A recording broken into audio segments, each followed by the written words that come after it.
to share something with you. That might put me in a very negative light, yeah. Relationships are not my forte. See if someone grabbed up my wife or something completely different ballgame. I'll walk away from here, and this has been like a therapy session.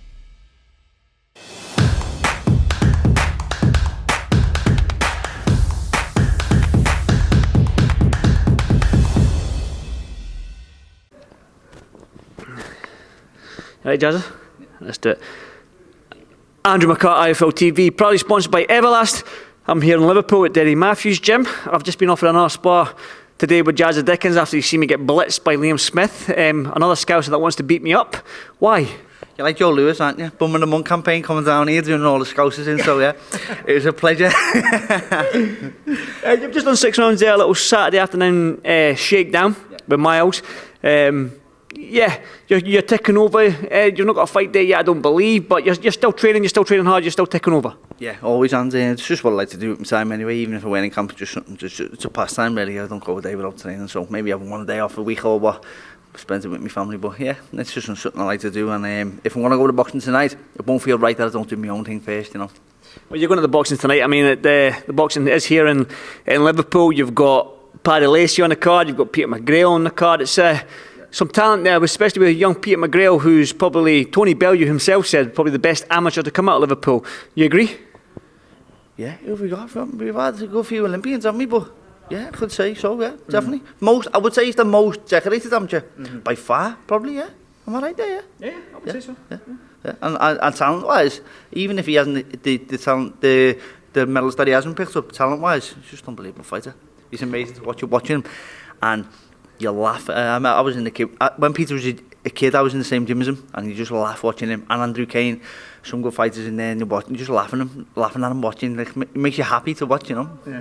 Well, for you, man, I watched your little thing with Parsons and Eddie Hearn the other day. There, and Eddie Hearn basically said you said that you would leather Lara. I believe that was the words you used, and Eddie Hearn said it's too early to be drinking, or something along them. Too early to be drinking, Jazza.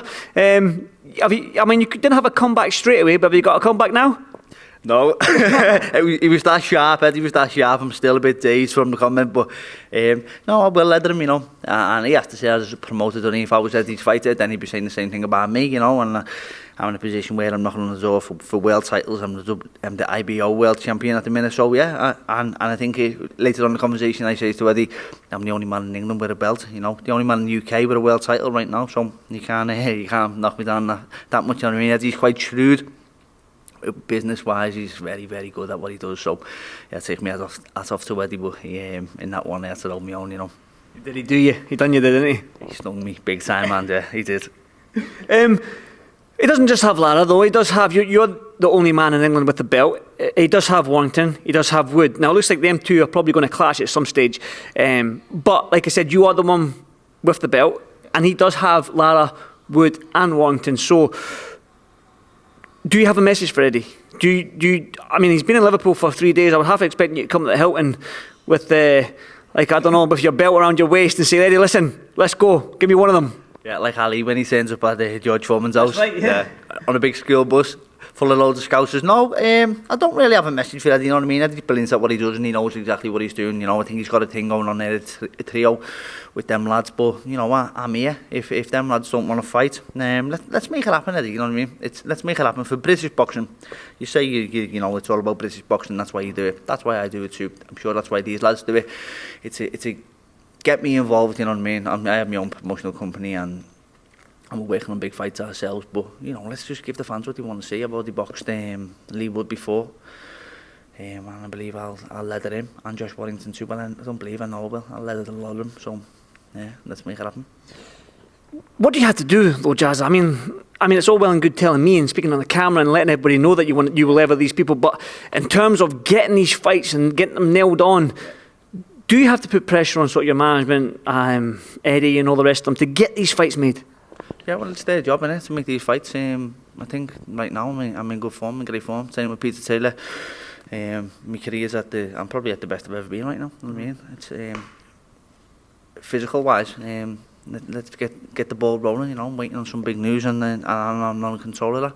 Do I have to start taking control of that a little bit more? I've been trying to put myself out there on YouTube. making myself more active, and it's working, you know what I mean? I've seen the results of it right away, and I've seen how the boxing's going now with celebrity boxing and all that, and you have to do that, don't you? So, you know, if anyone's into watching YouTube stuff late at night, like, subscribe and leave a comment to Jazza TV, get on there, and I'll be doing lots more calling out and paving a way for myself, you know, and I believe that this is my year to do so. Jazz, will you step into that YouTube game? That's where I am. I can't step into your world, can I?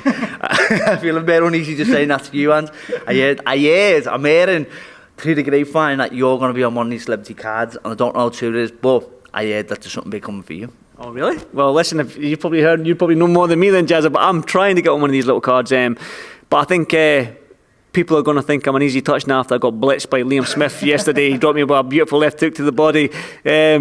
But listen, Liam Smith, I'll take a listen. I don't think many people can take that left hook to the body from Liam Smith. Yeah, well, I think on YouTube now, Liam Smith's not that much of a good fighter because he mightn't get the views that CSI and RuPaul get. So I think... Did you just say CSI? CSI. KSI. CSI and RuPaul, like I call him. Oh, but all right, I get it. yeah, but Beefy's a world class fighter. He's underrated, and but it was a great experience for you to get in there with him, man. You know. Phenomenal. Yeah. Like I said, Jazza, when I was speaking to you off camera there, and I was saying how he sort of slides into range, slides out of range, slides in. So when you think he's in, he slides out. His footwork's underrated, I think. People just think he's a come forward, high guard, and just walks forward type of fighter, but he isn't, man. He's so good, and I was just privileged and honoured to actually share the ring 2 rounds with him, and you know what, I'm quite happy I got that left hook to the body because it's I didn't go down, but I took 20 seconds. Yeah. I heard you fell out the ring, somebody gave you 20 seconds to get back up, and by the time you got back in there, he was knackered, so exactly. I give that round to you anyway. But going back to you, obviously, when are you hoping to be out? I mean, I was at your IBO world title fight. You won it. You managed to get that belt, that world title around your waist, the one that it got away. You fought for 3 world titles, I believe, and that was 3rd time lucky for yourself, was it?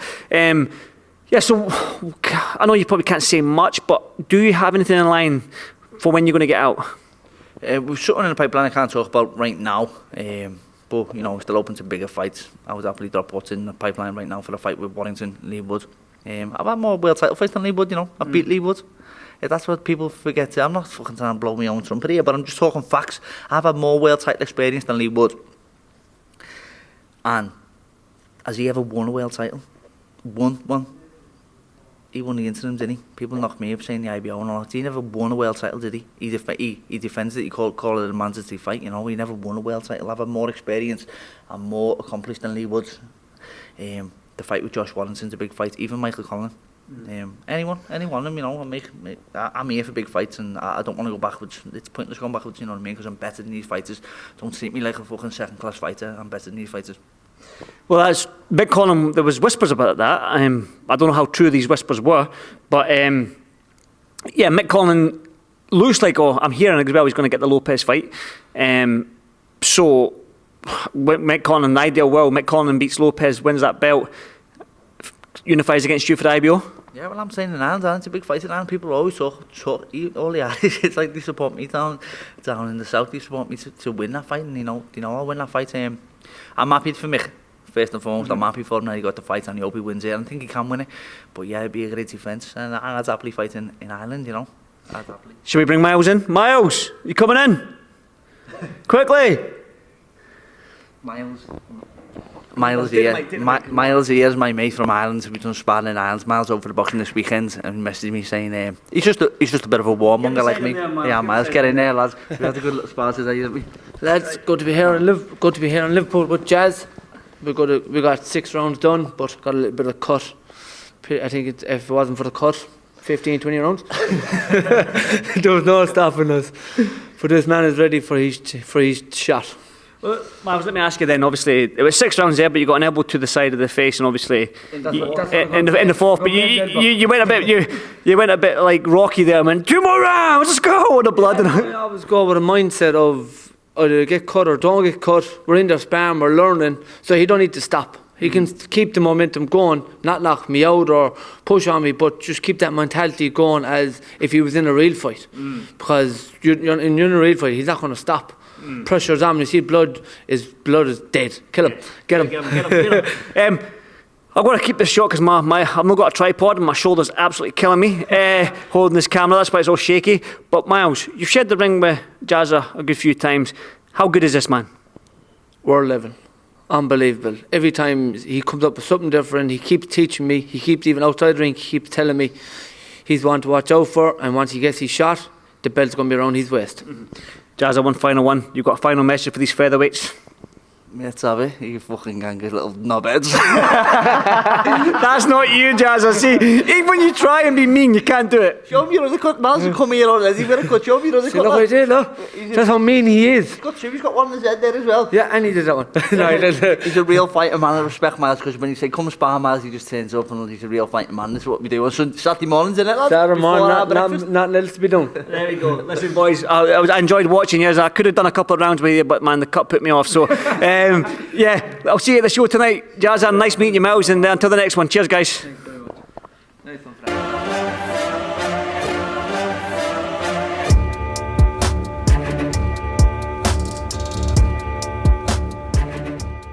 I'm going to share something with you. That might put me in a very negative light, yeah. Relationships are not my forte. See if someone grabbed up my wife or something completely different ballgame. I'll walk away from it, and this has been like a therapy session.